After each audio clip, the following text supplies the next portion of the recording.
ইরানে হামলার আর সাহস করবেন ট্রাম্প? ইরান যুদ্ধ এড়ালেন ট্রাম্প, তবে দিতে হচ্ছে চড়া মূল্য। জানাবো এবার, ইসরায়েলকে নিশ্চিহ্ন করার প্রস্তুতি নিচ্ছে পাকিস্তানের সেনারা। এরপর থাকছে ইরানের হামলায় অকার্যকর হয়ে গেছে মার্কিন ঘাঁটি। এবং সর্বশেষ জানাবো, পরমাণু কর্মসূচি নিয়ে ইরান দিল নতুন ঘোষণা। পারমাণবিক কর্মসূচি নিয়ে কোনো আপোষ করবে না ইরান। দর্শক, শুনছিলেন সংবাদ শিরোনাম, এখন জানিয়ে দিব বিস্তারিত সংবাদ। তবে তার আগে অনুরোধ থাকবে, এই ভিডিওটিতে একটি লাইক দিন এবং কমেন্ট করে জানিয়ে দিন আপনি কোথা থেকে বা কোন জেলা থেকে আমাদের সংবাদ শুনছেন এবং দেখছেন। ট্রাম্প কি আসলেই আর ইরান আক্রমণের সাহস পাবেন? পশ্চিমা গণমাধ্যম বিবিসি এবং দি নিউ ইয়র্ক টাইমসের দুটি সংবাদ বিশ্লেষণে দেখা যাচ্ছে, ইরান আক্রমণের পথে আর পা বাড়াবেন না ডোনাল্ড ট্রাম্প। একটি আস্ত সভ্যতা বিলীন হয়ে যাবে। কয়েকদিন আগেও এমন চরম উস্কানিমূলক হুমকি দিয়েছিলেন ডোনাল্ড ট্রাম্প। কিন্তু সময় শেষ হওয়ার ঠিক আগ মুহূর্তে কি এমন ঘটল যে মার্কিন প্রেসিডেন্টকে সুর পাল্টাতে হলো? পেন্টাগন যেখানে বলছে তারা ইরানে হামলার জন্য সম্পূর্ণ প্রস্তুত, সেখানে ট্রাম্প কেন 2 সপ্তাহের যুদ্ধবিরতির ঘোষণা দিলেন? এটি কি ট্রাম্পের কোনো গভীর চাল, নাকি ইরানের শক্তির কাছে পিছু হতে বাধ্য হলো পরাশক্তি আমেরিকা? পেন্টাগনের সুর এখন বেশ চড়া। মার্কিন প্রতিরক্ষামন্ত্রী পিট হেগসেথ দাবি করেছেন, গত কয়েক সপ্তাহের সংঘাতে ইরান নাকি অপমানিত ও মনোবলহীন হয়ে পড়েছে। তিনি স্পষ্ট ভাষায় হুমকি দিয়েছেন, হয় আলোচনার মাধ্যমে নয়তো শক্তি প্রয়োগ করে ইরানের পারমাণবিক মজুত যুক্তরাষ্ট্র দখলে নেবে। বিশেষ করে ইস্পাহানের ভূগর্ভস্থ কেন্দ্রে থাকা 970 পাউন্ড উচ্চমাত্রার সমৃদ্ধ ইউরেনিয়াম হস্তান্তরের শর্ত জুড়ে দিয়েছে ওয়াশিংটন। কিন্তু বাস্তব চিত্রটা কি এতই সহজ? খোদ মার্কিন সামরিক কমান্ডারেরাই বলছেন, এই ইউরেনিয়াম উদ্ধারের অভিযানে ব্যাপক প্রাণহানির ঝুঁকি আছে। ফলে প্রশ্ন উঠছে, যে ট্রাম্প তেলের দাম আর শেয়ার বাজার নিয়ে সারাদিন দুশ্চিন্তায় থাকেন, তিনি কি কয়েকশো মার্কিন সেনার লাশ ফেলার ঝুঁকি নেবেন? ট্রাম্পের এই পিছু হটার বড় একটি কারণ হলো অর্থনীতি। ইরান খুব ভালো করেই জানে ট্রাম্পের দুর্বল জায়গা কোনটি। হরমুজ প্রণালী, যা দিয়ে বিশ্বের 1/5 জ্বালানি তেল পরিবাহিত হয়, তা বন্ধ করে দেওয়ার সক্ষমতা ইরান বারবার দেখিয়েছে। বিবিসিতে আসা বিশ্লেষকদের মতে, ইরান বিশ্ব অর্থনীতি তছনছ করে দেওয়ার ক্ষমতা রাখে। এরই মধ্যে তেলের দাম ব্যারেল প্রতি $95 নেমে আসায় ট্রাম্পের শেয়ার বাজার চাঙা হয়েছে। ট্রাম্প জানেন, নতুন করে যুদ্ধ শুরু হওয়া মানেই তেলের দাম আকাশচুম্বী হওয়া, যা আসন্ন নির্বাচনে তার ভরাডুবি নিশ্চিত করবে। তাই ট্রাম্পের কাছে এখন তথাকথিত বিজয়ের চেয়ে তেলের দাম কমানোটাই বড় সাফল্য। এবারের সংঘাতে ট্রাম্প এক চরম সত্যের মুখোমুখি হয়েছেন, সেটি হলো একাকিত্ব। অতীতে যুক্তরাষ্ট্র যখনই কোনো দেশে হামলা করেছে, মিত্রদের পাশে পেয়েছে, কিন্তু এবারের ইরান ইস্যুতে ট্রাম্পের পাশে কাউকেই দেখা যায়নি। এমনকি মার্কিন কংগ্রেসের অনেক রিপাবলিকান নেতাও ট্রাম্পের সভ্যতা ধ্বংসের হুমকির বিরোধিতা করেছেন। ডেমোক্র্যাটরা তো সরাসরি তার মানসিক অবস্থা নিয়ে প্রশ্ন তুলেছেন। ঘরের ভেতরে যখন এই বিভেদ, আর প্রতিদিন যখন যুদ্ধের পেছনে $100 কোটি খরচ হচ্ছে, তখন নতুন করে পূর্ণমাত্রার যুদ্ধে নামা ট্রাম্পের জন্য আত্মঘাতী সিদ্ধান্ত ছাড়া আর কিছুই নয়। 2 সপ্তাহের যুদ্ধবিরতি হয়তো ট্রাম্পকে সাময়িক স্বস্তি দিয়েছে, কিন্তু ইরান কিন্তু নুয়ে পড়েনি। ইরানের পররাষ্ট্রমন্ত্রী পরিষ্কার করে দিয়েছেন, হরমুজ প্রণালী এখনও তাদের নিয়ন্ত্রণেই আছে। উল্টো তারা 10 দফা দাবি পেশ করেছে, যার মধ্যে রয়েছে এই অঞ্চল থেকে মার্কিন সেনা প্রত্যাহার এবং যুদ্ধের ক্ষতিপূরণ। ট্রাম্প দাবি করছেন তিনি লক্ষ্য অর্জন করেছেন, কিন্তু বাস্তবে ইরানের পারমাণবিক সক্ষমতা এখনও অটুট। ট্রাম্পের আগ্রাসী মনোভাব আসলে মধ্যপ্রাচ্যে যুক্তরাষ্ট্রের ভাবমূর্তিকেই সংকটে ফেলেছে। এককালের শান্তির রক্ষক দাবি করা আমেরিকা এখন বিশ্ববাসীর চোখে এক অস্থির এবং ধ্বংসাত্মক রাষ্ট্র হিসেবে পরিচিতি পাচ্ছে। শেষ পর্যন্ত ট্রাম্প কি যুদ্ধে ফিরবেন? উত্তরটা সম্ভবত না, কারণ ট্রাম্প একজন ব্যবসায়ী, তিনি লাভের হিসেব বোঝেন। তেলের দাম কমা আর শেয়ার বাজার চাঙা থাকাটাই তার কাছে বড় বিজয়। পরমাণু কর্মসূচি নিয়ে ইরান দিল নতুন ঘোষণা। পারমাণবিক কর্মসূচি নিয়ে কোনো আপোষ করবে না ইরান। আরও একবার স্পষ্ট করে জানিয়ে দিল পারস্য উপসাগরীয় এই দেশ, যতই যুদ্ধ আর নিষেধাজ্ঞার জোয়ার আসুক, ইরান তাদের ইউরেনিয়াম সমৃদ্ধকরণ থামাবে না। বলাই বাহুল্য, মধ্যপ্রাচ্যের সাম্প্রতিক যুক্তরাষ্ট্র ও ইরানের যুদ্ধে এক এবং অন্যতম কারণ ইরানের পারমাণবিক সক্ষমতা। তেহরানের হাতে যেন কোনোভাবেই পারমাণবিক অস্ত্র চলে না আসে, সেই চেষ্টার কোনো ত্রুটি রাখেনি যুক্তরাষ্ট্র।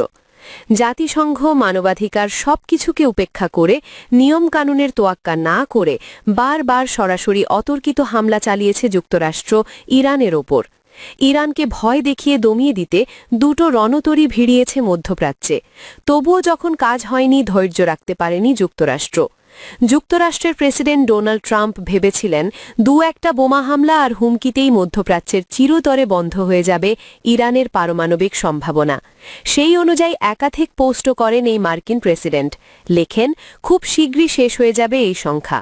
কিন্তু ভুল করেছেন ডোনাল্ড ট্রাম্প। তিনি বুঝতে পারেননি ভয়ে চুপসে যাওয়ার জাতি ইরান নয়, তাদের রন্ধ্রে রন্ধ্রে সাহস আর আগুন বয়েছে। তারা শহীদ হতেও প্রস্তুত নিজেদের দেশের সার্বভৌম রক্ষা করতে। সেখানে ট্রাম্পের ভাঁকা বুলিতে কাজ হবে ভাবাটাও বোকামি।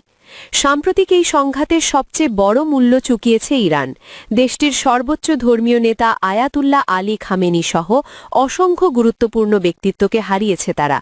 তবে শত্রুরা এটা জানে না, ইরানিদের কেবল দেহের মৃত্যু হয়, শহীদদের আহরণ করা জ্ঞান সবার মাঝে আদর্শ হয়ে বেঁচে থাকে।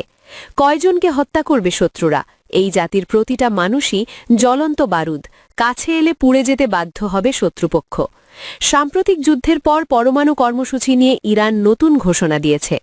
একটি বাক্য, কিন্তু এর ভেতরে লুকিয়ে আছে সম্ভাব্য এক বৈশ্বিক ঝড়ের ইঙ্গিত। ইরান কি তবে আর কোনোভাবেই থামবে না? যখন যুক্তরাষ্ট্র বারবার বলছে ইরানকে ইউরেনিয়াম সমৃদ্ধকরণ করতে দেয়া হবে না, ঠিক তখনই ইরান উল্টো পথে হাঁটার সংকেত দিল। চলমান শান্তি আলোচনা যেখানে থেমে আছে পারমাণবিক ইস্যুতে, সেখানে আলোচনার আগেই নিজেদের অবস্থান চূড়ান্ত করে ফেলেছে ইরান। ইরানের পারমাণবিক শক্তি সংস্থার প্রধান মোহাম্মদ ইসলামী সাফ জানিয়ে দিয়েছেন, ইরানের ইউরেনিয়াম সমৃদ্ধকরণ কর্মসূচি কখনোই সীমিত করা হবে না। দর্শক, এই ছিল আমাদের হাতে পাওয়া সর্বশেষ সংবাদ। পরবর্তী সংবাদ দেখার আমন্ত্রণ জানিয়ে এখানেই বিদায় নিচ্ছি। সবাই ভালো থাকবেন, সুস্থ থাকবেন। আল্লাহ হাফেজ।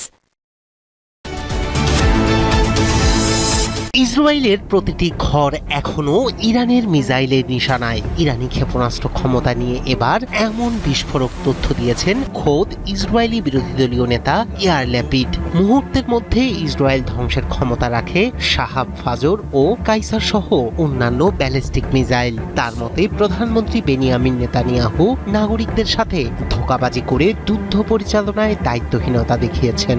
সামরিক ও কূটনৈতিক ফ্রন্টে ইসরায়েলের অবস্থান দুর্বল বলেও জানান তিনি। বিশ্লেষকরা বলছেন, এ যুদ্ধ প্রমাণ করল শক্তি আর যুদ্ধ জাহাজই সব নয়। মধ্যপ্রাচ্যে এখন নতুন বাস্তবতা, যেখানে ইরানই একমাত্র সুপার পাওয়ার আর ইসরায়েল অসহায়। ইরানের সাথে যুদ্ধে পরাজিত হয়েছে ইসরায়েল, এ কথা স্বীকার করেছেন খোদ ইসরায়েলের বিরোধী দলীয় নেতা ইয়ার ল্যাপিড। পাশাপাশি ইরানের মিসাইল সক্ষমতার কথাও স্মরণ করেছেন এই নেতা। তার মতে ইসরায়েলের প্রতিটি ঘর এখন ইরানের লক্ষ্যবস্তুর মধ্যে রয়েছে। এক মুহূর্তে পুরো দেশের অবকাঠামো ধ্বংস করতে সক্ষম এই ক্ষেপণাস্ত্র, যা গত কয়েক বছরে বহু পরীক্ষা নিরীক্ষার মধ্য দিয়ে এসেছে বলেও মন্তব্য করেন তিনি। বিরোধী দলীয় নেতা আরো বলেন, ইরানের ক্ষেপণাস্ত্র সক্ষমতা অত্যন্ত নির্ভুল এবং ভয়ঙ্কর।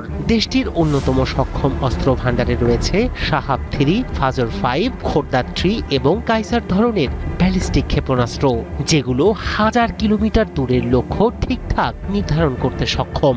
বিশেষজ্ঞরা বলছেন, এই ক্ষেপণাস্ত্রগুলোর রেঞ্জ এমন যে সেগুলো সরাসরি টেলিভিশন বা সরকারি ভবনের মতো গুরুত্বপূর্ণ লক্ষ্যকে শেষ করতে পারে। প্রতিটি ক্ষেপণাস্ত্রের হেডিং এমনভাবে ডিজাইন করা যা মুহূর্তে শহর ও কৌশলগত সুবিধা ধ্বংস করতে সক্ষম।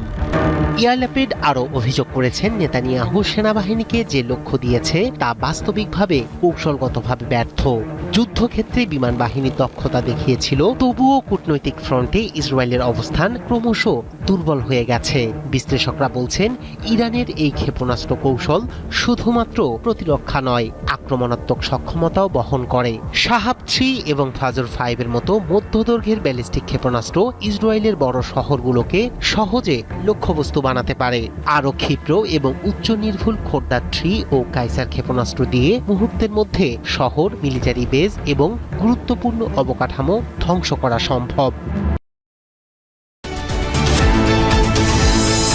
ইরানের হামলায় অকার্যকর হয়ে গেছে মার্কিন ঘাঁটি। ইরান যুদ্ধে উপসাগরীয় অঞ্চলে থাকা অন্তত ১ ডজন মার্কিন সামরিক ঘাঁটি মারাত্মকভাবে ক্ষতিগ্রস্ত হয়েছে। তেহরানের পাল্টা ক্ষেপণাস্ত্র হামলায় এ ক্ষতি হয়। ইরানে যুক্তরাষ্ট্র ও ইসরায়েলের হামলার জবাবে তেহরান টানা ক্ষেপণাস্ত্র হামলা চালায়। মিডল ইস্ট আইয়ের প্রতিবেদনে বলা হয়, এসব ঘাঁটির বর্তমান অবস্থা এতটাই নাজুক যে এগুলো এখন উপকারের চেয়ে মার্কিন বাহিনীর জন্য উল্টো ঝুঁকি তৈরি করছে। ওয়াশিংটনের আরব সেন্টারের বার্ষিক সম্মেলনে জর্জ ওয়াশিংটন বিশ্ববিদ্যালয়ের রাষ্ট্রবিজ্ঞান বিভাগের অধ্যাপক মার্ক লিঞ্চ বলেন, গত ১ মাস ধরে ইরান মূলত মধ্যপ্রাচ্যে মার্কিন আধিপত্যের অবকাঠামোগুলো অকেজো করে দিয়েছে। অথচ এই অঞ্চলে মার্কিন ঘাঁটিগুলোর কী পরিমাণ ক্ষতি সাধন হয়েছে তার সঠিক চিত্র সামনে আসছে না। গত মাসে নিউ ইয়র্ক টাইমসের একটি প্রতিবেদনে প্রথম জানানো হয়েছিল, ইরানের হামলার পর ঘাঁটিগুলো এখন প্রায় বসবাসের অনুপযোগী হয়ে পড়েছে। এসব কবে পুনর্গঠন করা হবে তাও অনিশ্চিত। এদিকে হরমুজ প্রণালীতে জাহাজের সংখ্যা নির্ধারণ করে দিয়েছে ইরান। দেশটি জানিয়েছে, যুদ্ধবিরতির আওতায় প্রতিদিন ১৫টি জাহাজ প্রণালী পাড়ি দিতে পারবে। ইসলামাবাদে আলোচনায় অংশ নিতে যাওয়া একটি ইরানীয় কূটনৈতিক সূত্রের এ দাবি।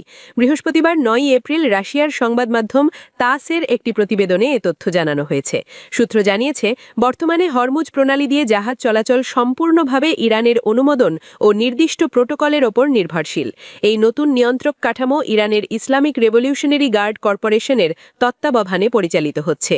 যুদ্ধপূর্ব স্বাভাবিক অবস্থায় আর ফেরা হবে না।